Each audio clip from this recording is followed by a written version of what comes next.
한때 신인상 후보로 주목받았던 남자이자 사직 외야의 한 축으로 활약했던 타격 천재 추재현이 돌아왔습니다. 롯데 자이언츠의 추재현이 국군체육부대에서 전역을 마치고 곧 1군 선수단에 합류할 예정이라는 소식이 알려지면서 롯데 팬들의 기대치가 한껏 높아지고 있는데요. 그의 복귀가 롯데의 외야진에 어떤 변화를 가져올지도 많은 이들이 주목하고 있죠. 이와 관련된 내용 자세히 정리해 드리겠습니다. 롯데 자이언츠의 추재현은 지난 15일 상무에서 전역하고 16일부터 1군 선수단에 합류할 예정입니다. 빠른 1군 등록보다는 김태형 감독이 직접 그를 살펴보며 기량을 체크할 예정인데요. 팬들은 그의 복귀가 롯데 외야진에 새로운 활력을 불어넣을 것으로 기대하고 있죠. 추재현은 야구 명문 신일고등학교에서 타격 천재로 명성을 떨쳤는데요. 고교 3년간 타율이 3할 5푼 8리에 달하며 당시 강백호와 함께 고교 야구에서 주목받는 이도류 선수로 이름을 날렸습니다. 2018년 KBO 리그 신인 드래프트에서 2차 3라운드 전체 28순위로 넥센 히어로즈에 입단한 추재현은 2020년 롯데로 트레이드 이적했는데요. 타격에 자질이 있다는 호평 속에서 2군에서 좋은 모습을 보였고 2021년 본격적으로 잠재력을 터뜨렸죠. 주로 중견수를 보면서도 8월까지 타율 3할, OPS 0.8을 오르내리며 인상적인 기량을 뽐냈는데요. 당시 그의 활약은 사직의 추추 트레인이라는 농담이 오갈 만큼 대단했습니다. 그러나 시즌 막판인 9월과 10월에 극심한 슬럼프에 빠지며 타율 1할대를 기록한 후 회복하지 못했는데요. 손아섭이 NC 다이노스로 떠난 이듬해에도 부진을 벗어나지 못했고 결국 군입대를 선택했죠. 하지만 올해 퓨처스리그에서 인상적인 타격을 과시하며 팬들에게 다시 한번 기대감을 불러일으켰는데요. 그는 57경기에 출전해 타율 3할 1푼 3리 4홈런 30타점, OPS 0.802를 기록했습니다. 추재현이 입대할 당시와 지금의 롯데 외야 환경은 천지 차이인데요. 당시 롯데는 외야수라면 일단 1군에 데려다 놓고 중견수를 시켜보던 팀이었죠. 반면 지금은 레이에스, 황성빈, 윤동희 등 외야진이 탄탄하게 굳건한 상황인데요. 지명타자 전준우는 상황에 따라 외야수로 나서고 있습니다. 다만 백업은 다소 아쉬운데요. 이정훈과 김동혁, 장두성 등이 있지만 장단점이 명확하죠. 이정훈은 타격 능력은 출중하나 수비에서 김태형 감독의 마음을 사로잡지 못했고 김동혁과 장두성은 수비와 주루는 눈여겨볼 만하나 타격에서 확실한 믿음을 주지 못했습니다. 하지만 김태형 감독은 다양한 옵션을 준비하고 활용하는 능력이 뛰어난 감독인데요. 타자들에게 슬럼프가 올 때를 대비해 2중, 3중으로 카드를 준비해두는 그의 전략은 이미 두산 시절부터 유명했죠. 김태형 감독은 추재현은 16일 화요일에 울산으로 합류한다. 1군 등록은 안 하고 지켜보려고 한다.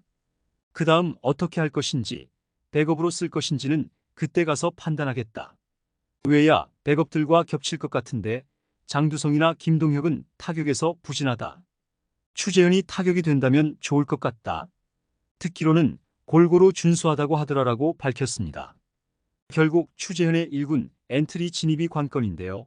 그는 이정훈과 좌타 대타 한 자리를 다툴 수도 있고 김동혁이나 장두성과 대수비, 대주자 요원으로 경쟁할 수도 있죠. 고교 시절 투수로 활약했을 만큼 좋은 어깨를 지녔고 타격에서는 한방도 있는 선수인데요. 만약 추재현이 2021년 신인상 후보에 올랐던 당시의 기량을 1군에서 보여줄 수 있다면 기회는 언제든 올 것으로 보입니다.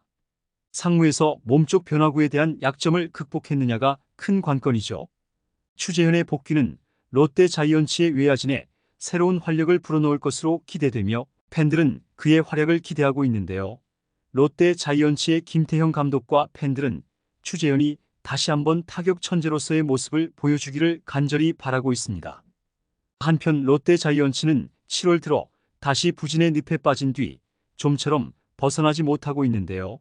후반기 들어 롯데는 경기력이 급격히 하락하며 팬들의 우려를 자아내고 있죠.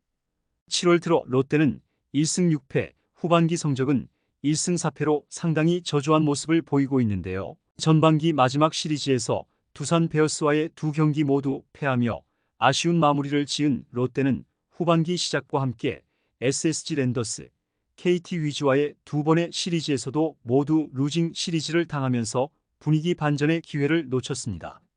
이러한 부진은 수비진에서의 연이은 실책도 한몫했는데요.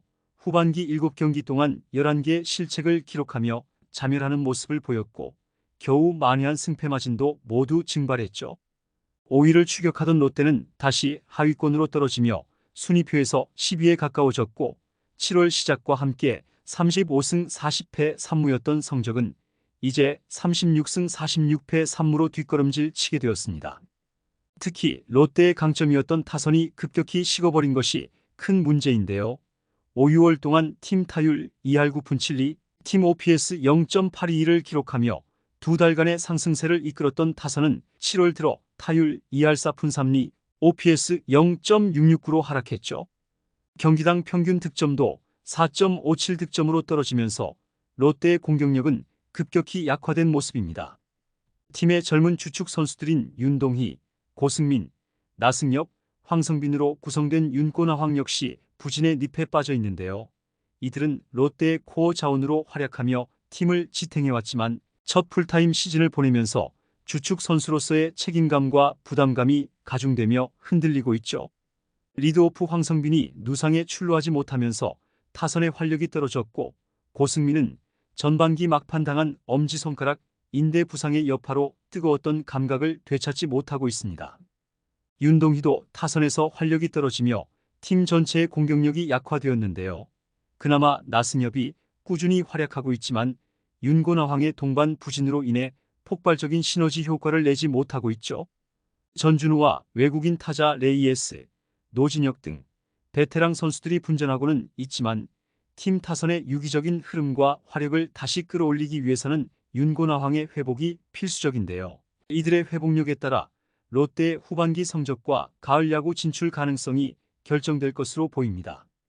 풀타임 시즌을 치르며 이전과 다른 책임감과 부담감을 짊어지고 있는 젊은 선수들, 그리고 한여름의 체력적인 부침까지 겹친 상황에서 이들의 회복 탄력성은 롯데 후반기 반등을 위한 열쇠인데요.